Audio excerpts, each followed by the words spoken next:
Daniel Chopra is the gent that I had the pleasure of co-hosting the coverage on PGA Tour Live and ESPN Plus last week of the AT&T Pebble Beach Pro-Am. He has 14 professional wins to his credit. He's won multiple times on the PGA Tour. He's won multiple times on the Korn Ferry Tour. 439 tour starts to his credit, and along the way he had 36 top 10s. He himself is a classic. He introduced me to a YouTube, I'll call it a YouTube channel, but they're actually shows that they put together, the Y-Files, and now I'm hooked in these things. I'm watching, Y-Files about alien bases at the bottom of the sea and all kinds of different things. He's joining us right now. Daniel, how are you? Good to see you, my friend. Oh, well, good morning to you, Matt. How are you? I'm doing very, very well. All right, so Tiger Woods sends out that post yesterday on X, and go ahead, Andrew. You could pull it up so he can see it on his return feed. And he says the vision remains the same. 2/12/24. We're trying to figure out what this means. Does this mean the Tiger's saying, "Hey, I'm playing at the Genesis and that's it"? Is this about maybe a new apparel alignment or brand that Tiger's associated with? What's the take of Daniel Chopra, a veteran campaigner? I think he's going to play. Why wouldn't he? It's his golf tournament. He's the one that's turned this thing around. It's now a signature event. It really needs his presence in order for it to be of the stature that it is. The only real active player of the three signature events, along with the Memorial and the Arnold Palmer Invitational, I believe he'll play. Why do you think 53% early in a survey would say it doesn't matter when we're talking about Tiger Woods? Well, I think it's in the point of they just want to see him there. Whether he plays or not is probably immaterial to some of the fans. They obviously believe that he's probably not going to be in contention, but they're the ones that are always surprised when he makes those incredible comebacks. We've written him off in the past before several times, and he's proven us wrong every single time. So I'd like to see him come back on a golf course he's never had much success at, which might take some of that pressure off as well. He can just go freewheel it a little bit and have fun with the fans. You are the same age as Tiger Woods, so there were many occasions, no doubt, where you were in events where you were competing against Tiger Woods at the height of his prowess. What was that like for you? Was it true that back in the day, if you guys saw Tiger Woods creeping up a leaderboard, if you were, say, in contention or in the lead, that it would intimidate players, in fact? It certainly would, but it was very seldom that he would creep up that leaderboard. For the most part, he'd be out there after round one. He'd drop a 65 on them. He'd be up in that top three players, and then he'd kind of slowly pull away from the rest of the field. But you're absolutely right. If you saw him 2 or 3 shots back there early in that Sunday final round, it definitely somebody you'd be keeping an eye on, perhaps even more than your own game. And that would always be a bit like the whole Jack Nicklaus scenario where he says, I would just hit greens and fairways, try to make pars, the odd birdie in the final round. People would see me on the leaderboard, and then the choke factor would come in, and they'd come back to me, and he inherited a lot of golf tournaments just because of that. But Tiger never needed to do it because he was so good. He always had a lead. Were you intimidated by Tiger Woods? Everybody was. Anybody that says that they weren't was probably lying a little bit.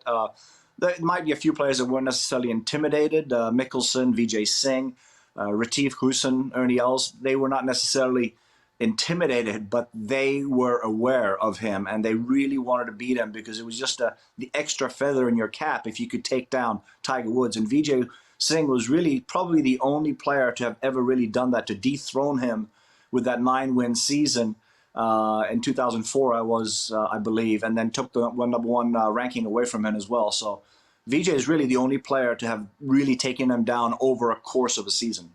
That was during that time when Vijay said he convinced himself that he was the greatest putter in the world by constantly reaffirming, I'm the greatest putter in the world to himself. When you talk about players that are built for majors, I'm going down this road because you mentioned specifically Jack Nicklaus, and here we are talking about Tiger Woods stumbling down this road, which I'm enjoying that we are, Daniel. Is there anybody currently, when you look at a major championship, and we've got the likes of John Rahm, who's going to be defending. We've got the likes of Brooks Koepka that's going to be defending, et cetera. Is there anybody out there today that you think that other players may get intimidated by when that player, whoever it is that you think is in the mix? I think Rory McIlroy is probably comes to the top of your mind straight away. Scotty Scheffler, even though he's not been on the scene for that long, his reputation precedes himself just with his relentless consistency and his ball striking, which is what you require, particularly these at the majors and these harder golf courses where you just have to strike the golf ball to death and just hit fairways and greens. And Scottie Scheffler is really nobody better in world golf than him right now at doing that. So those are the two names that come to mind at the forefront of intimidation process for some of the other guys. But there's a few players right behind them. The Strategic Sports Group invested a massive amount of money in the new entity, PGA Tour Enterprises, and their pledge is upwards to $3 billion. At the risk of asking this question as a celebration of the obvious, how important is this, and is this good for the game? Well, yes and no. I would say that, of course, it's good for the game. It's going to heighten the interest. I've made this analogy in the past that some of the greatest game shows, like Who Wants to Be a Millionaire or Jeopardy, where there's a big cash sum at the end of the rainbow for the winners, it's intriguing for the viewers. There is a little bit of that if you over-finance the players that are not necessarily used to it. It's great to dangle the carrot, but if you just throw a truckload of carrots in front of everybody, the incentive to then go chase after it may perhaps wean just a little bit. That's always the danger. But then also you're creating this scenario a little bit of a 2 or 3 different tier system out on tour where the rich get richer and the guys that are slightly outside have a hard time squeezing into that elite group on tour. So then the turnover becomes less and less. Now we have those 5 spots every single week, but then again, to get 5 spots, not every week, but for every signature event, the leading 5 players not already exempt get in. That's not a huge turnover and doesn't necessarily encourage some of the best players still in the world of golf to really go after it, because it's just so difficult to squeeze in, because all the best players keep playing amongst themselves in those elite events. And the guys that just outside on the fringes can't get in, and they have to play amongst themselves in the second tier events. I don't necessarily think that that's a great way for the game of golf to go. Now, Daniel, you're already looking down the road at the PGA Tour champions. Is what you're saying a little bit of the old guy yelling, "Get off my grass"? I mean, you're suggesting that, a dump truck load of carrots are dumped in front of these guys.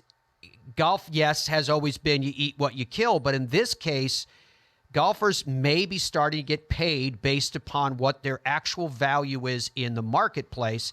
I don't see how that's not a good thing for all players. Well, I agree. There's no question that the value of these players is exponentially better than it was, say, 20 years ago. The popularity of this game is second to none, really, when you come to the integrity of the sport. And it's such a honorable profession in which everybody, the whole cliche, you call your own penalties on you. Nobody's trying to cheat out there. It's really the only sport where you're not trying to fool your fellow competitor or the referee and try to get away with something. So yes, it has that great aspect to it. I just feel like you need to create great avenues for turnover to allow, so for instance, myself, in my own experience, I believed I could get onto the PGA Tour even having grown up in India, because I knew that there was going to be 50-odd cards that I could go play on whatever the name of the Corn Ferry Tour back in those days was, and or Q School, and then climb the rungs of the ladder, perhaps go to Asia, then get world ranking points, and then through to Europe, and then onwards.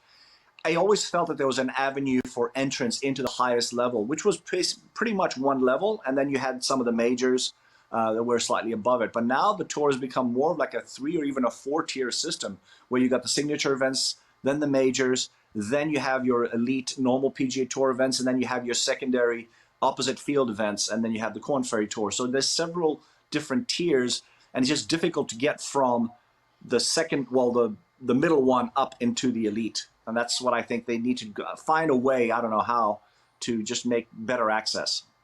When you were playing alongside of Phil Mickelson at 16, can you share that story of what happened that day? Yeah, sure. It was a fun story. I mean, first off, you have to talk about the 16th hole at TPC at Scottsdale, just the arena around it. And It is the pressure unlike any other shot you'll hit in golf. It's almost like a little bit of the throwback days of the big break where you have one shot and just no takebacks. And it's almost like a mini tournament within itself, that one shot. And the pressure you feel is unlike anything else. Now, to set the stage here a little bit in the scene, it was the year of the Super Bowl, which was going to be in Scottsdale. So there was something of 225, 250,000 people there that week. And I played with Phil Mickelson at Scottsdale in the third round, the Saturday before the Super Bowl, which was going to be the next day, which is the most highly attended. There must have been at some point over 100,000 people watching us play golf. And it was just absolutely incredible atmosphere. So we get to 16, and Mickelson's first to go. And obviously a lefty trying to rope hook in a 9-iron or a pitching wedge who's kind of in between clubs. And he hits the biggest flare block out to the left, literally almost flies into the grandstands left of this green. And of course, the whole stadium starts to boo. And even though he's a hero there, they don't care. They booed him as hard as you could possibly ever boo anybody. And I have never felt more relief in my life after seeing that shot. It just made that shot seem so much easier to me because I felt like no matter what I do, barring laying the sod over it or shanking one into the grandstands, I will not hit a worse shot than that. And I was fortunate enough to just dump it up on the green and nobody booed me and I made my par. And then, of course, Mickelson hits a super flop shot and gets it up and down.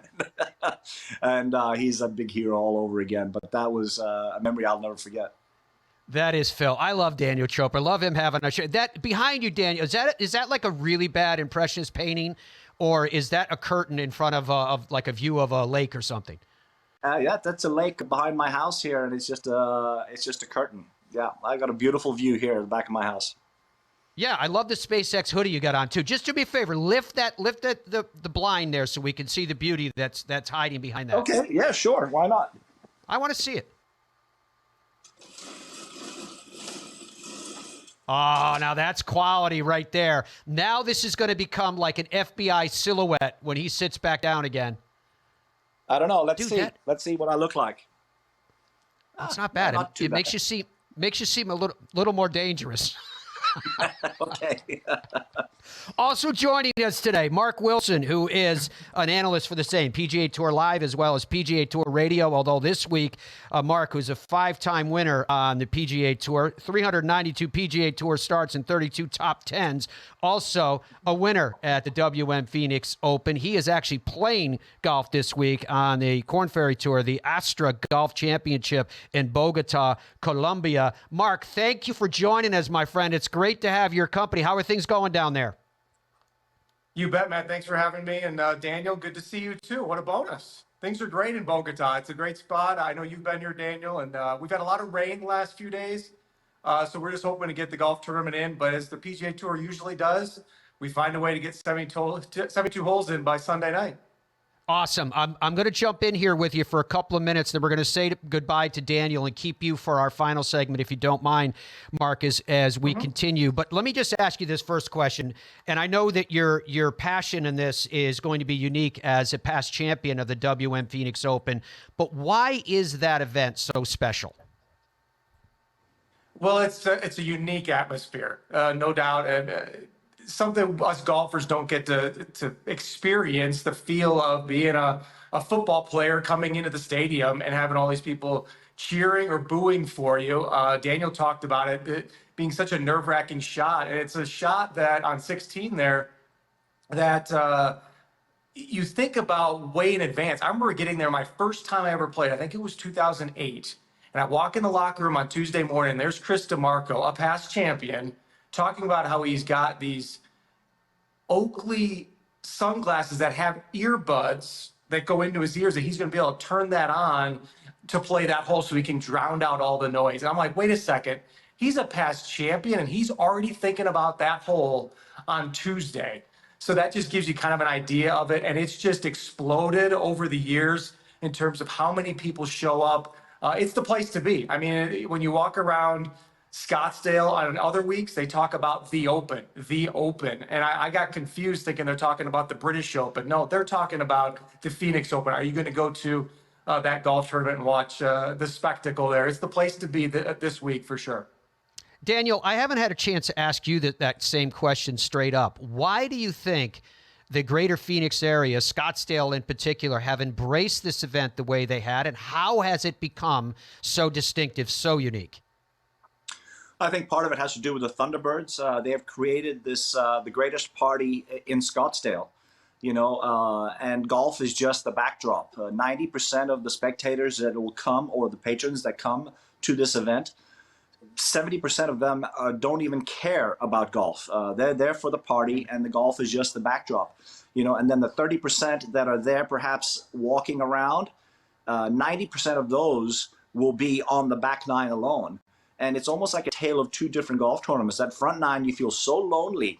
There's an odd person here or there walking around, perhaps with one of the big groups. You might get a couple thousand people, perhaps.